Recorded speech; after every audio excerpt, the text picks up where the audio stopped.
What is going on, everybody? Today I'm going to do my top 10 Metal Gear games. Now, you might not like my order, but to me, this is my order, and, well,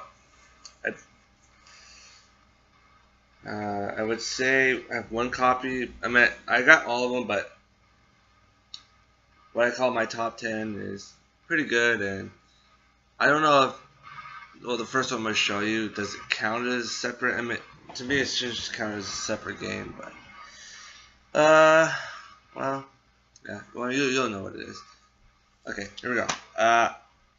Metal Gear Solid 5 Ground Zeroes is number 10. The reason why it's number 10 is because I don't know if it's like a starter game, but it's really amazing. But it's really good. But would you call it a really good? Would you call it a separate game, or would you call it like a prologue to 5? Even though Phantom Pain. Actually, we're just gonna call this not 5. We're just gonna call it Ground Zeroes. So this is basically Metal Gear Solid Ground Zeroes, and it's number 10 because it's kind of a demo side missions kind of style. So people call it whatever it is. To me, it's a good looking game that has several different choose your own kind of style, choose your own game. Next, Portable Ops Plus. So far it's so good. What I say it's the best, I don't know. Handhelds are not really my thing. Maybe if they put this to a console, maybe I'll actually play it all. But at the moment, it's okay. You know, it's continuation, and Big Boss doing his own, trying to get his own base and stuff like that, and you have an interesting villain and stuff like that. But it's okay. Next, number 8. The NES version, the MXS version, okay. And this was actually kind of, hilarious and funny. I would have put Snake's Revenge, but would it still count? Or I don't know, because Snake's Revenge was kind of funny because me and my sister, we wouldn't like sneak around through it. We would just go blazing and just keep shooting people, and it was funny to see. And we kind of said how far we got. As for this one, it was pretty good. You did start from the beginning, so you have one shot, which is good to actually learn the stuff. So it kind of made it an amazing experience. But if you really had the patience to actually do it, you start with every time you just go back, you start with all your stuff, so which is a good thing. But it made it more interesting, and also a look back in areas where you didn't have. So it makes a pretty good kind of style without actually, saying, oh, I missed this. So it's a challenging game, but if you can, go through it, it's alright, I'll give it that. That's how I picture it. Next, you're going to probably hate me for the next 2 that are coming up, but this is, well, probably after this one. Next one, Portable Ops PSP version. Now, this version, the reason why it's so low is, it's good on, this version is good, but it's kind of, because handheld version, but it's really good, but I prefer the console version. It's kind of cheap. You can get it for like 20 bucks, but it comes with the HD versions. But if you really want to pick it up for 20 bucks just to play this one, it's worth 20 bucks just to play the HD version. This version is good. It's just handheld, and the mechanics are a little bit more shakier, it's stiffer, but the console version is a pretty good one, so pick that one up. But what Portable Ops, amazing. It does continue the story of Big Boss's journey, but in a romantic or robotic. And then you meet Huey and Dr. Strangelove, which is iconic. And I think the guy was big fan of Stanley Kubrick and Doctor Strangelove. And man, if you ever saw that movie, look up the movie Doctor Strangelove or How I Loved the World and Stop the Bomb, which pretty good movie, hilarious version. But if you want the serious version, instead of watching the comedy of Doctor Strangelove, watch Failsafe, which is the serious version of Doctor Strangelove.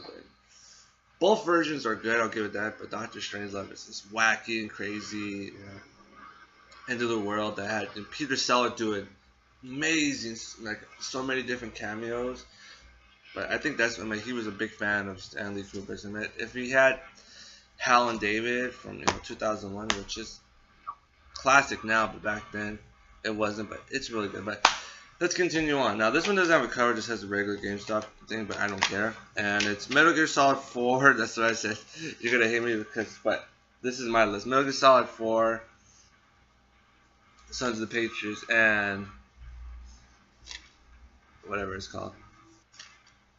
Guns, Sons. I think it should be, no offense, I think this should be Sons of the Patriots, not Guns of the Patriots. Sons would have been a lot more better. If you do agree with that, say yes, because it is true. Sons of the Patriots should have been working, because it is the truth that it has the sons. Like Guns, they probably did, I don't know, but you kind of imagine if it was. But why is this one so low on the bottom? Well, simple, because it's good, but it's just, it's long good. It's pretty much why it's so good. It just, for me, it's just like watching a movie. So that's why it's like so there. It's it has this good moments, but it feels like just watching a movie, or an animated movie or CGI movie. And so that's why it's there. But it is really good. And it's cheap. You can pick it up cheap, and it's really good.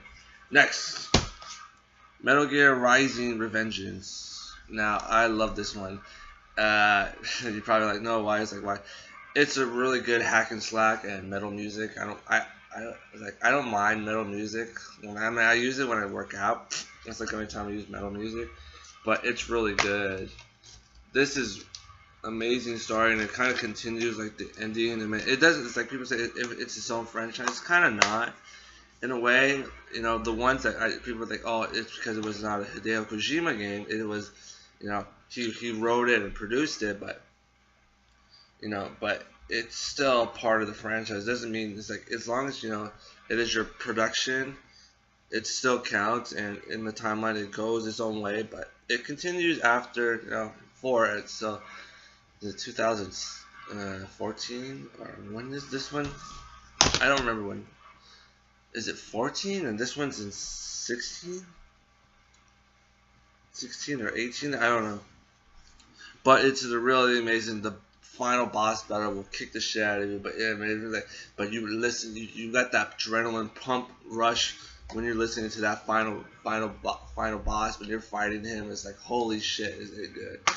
And it's just like that music just blares, and then that's that when you're in the ending with the fire pit, and you're in the middle of the fire pit, and I'm like, oh fuck, and you're like listening to like heavy metal and just slashing away and trying to kill this senator, and you're just looking at his bar, and it's like, it's not working, and you have to like think. And I was like, oh, that's when it was like so adrenaline. I'm like, yeah. Next one, okay. Number 4, Metal Gear Solid 2. Now this one, the reason why this was, no offense, man, when I first played it, I kind of didn't like it. And now that I played it a bunch of times, it's really good. It's really, really, really good. And it's just, each time I play it, it gets better and better every time I play it. So, and I just think it's amazing. It's like, don't judge something the way, I mean, people might think, oh, it's not Solid Snake. It's like, it's something else. That's the thing about creating something else. When you make a trilogy, you never want to go back to the roots, and that's what is very hard about some people, is trying to make a trilogy, and it goes completely opposite way, and it never goes that way. So and so people like try to make it better as they go along. So it kind of makes a good point, but you should never, continue your series on. Yes, fans might not like it or dislike it, but that's the thing about it. It's like, the creators are, I know they're like looking for the fans, but the creators are not looking for the fans, they're looking to try to top what they do, and sometimes they succeed, and sometimes they fail, and so that's why people dislike this one. And I'm starting to, no offense, it's really good. It's amazing. Like, I don't mind the character.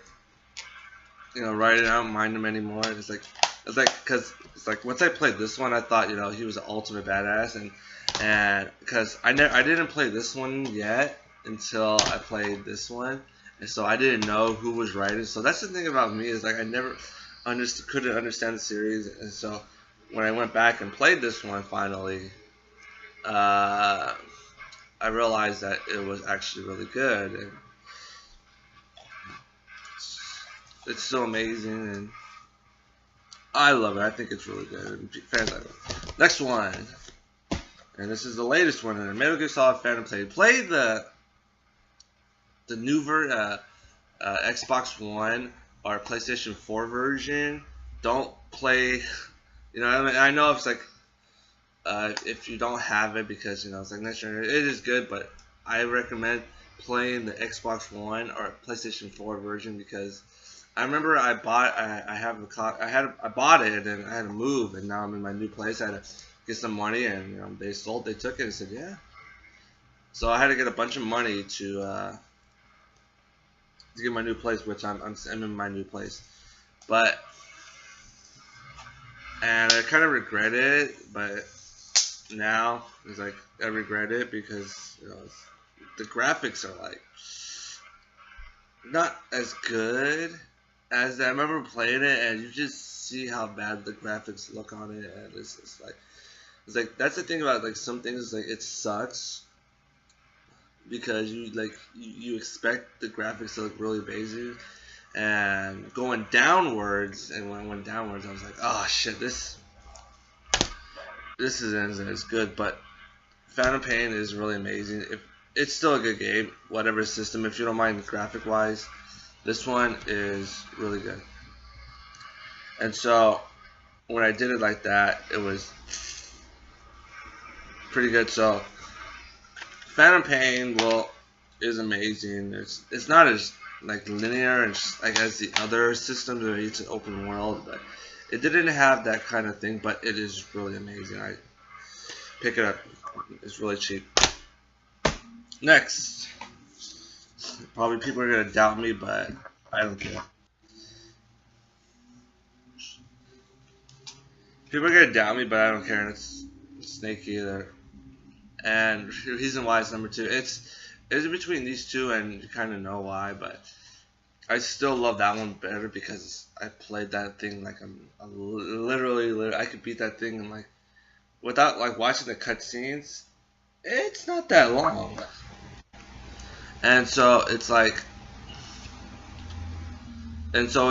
oh, it's really good and stuff like that. So when I'm sorry, somebody was on Skype when I was talking to them.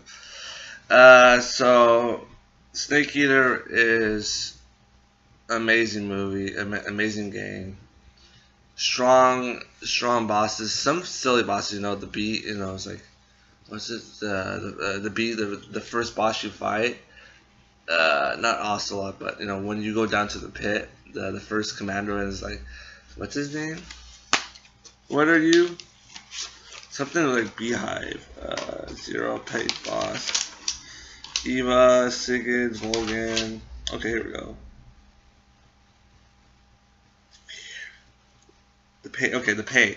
When you fight the pain, no offense, that's the most silliest boss ever, and it's hilarious.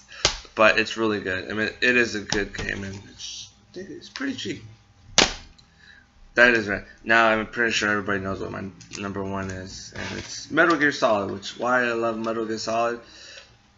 It's amazing, and it's the one I've beaten mostly. Everything minus the demo of what people call Ground Zero. I mean, I beat that. Like when I'm bored, I just put in Ground Zeroes and go, okay. I'm like, it's like if I'm waiting for some time, I'll pop in Ground Zeroes, because you can just sit there and watch it and go, okay, and then search around 40 minutes, bam, you're done. But this one is really good. it's still an iconic towards towards cinematics and cutscenes and getting away with stuff. And he really standardized the bar of way of how to make something good, and that's why it's like this game is such an icon, and people try to outstand it and try to go better than what it is, and I go, I don't think anybody's ever gonna outbeat this, because it is probably one of the greatest classics out there. It's a classic, and it's really cheap. I mean, you can get it on PSN for $10 if you want to download a copy, or if you want this, if you want a copy, I think you can run for like $10. So 10, 20, like 10, 12, 13, I don't remember. I think I spent $13 on this, and I already had a downloadable copy, but I kind of wanted a full copy to actually say, oh yeah, I got it. And it looks really nice. I mean, the case is a little bent up, that it keeps falling out. I don't know why. Oh, like one of the pieces like chipped off, but it's still a really good game. And so yeah, that is my top 10 Metal Gear games. I will be doing more videos. Thank you everybody for enjoying Holland Falls, and I'm very thankful. I mean, I'm kind of a suck that people like the director's cut better, but thank you. Sorry. Thank you for watching and everything. I will do more updates soon. And bye. Have a nice day. Good night. See you later. Bye.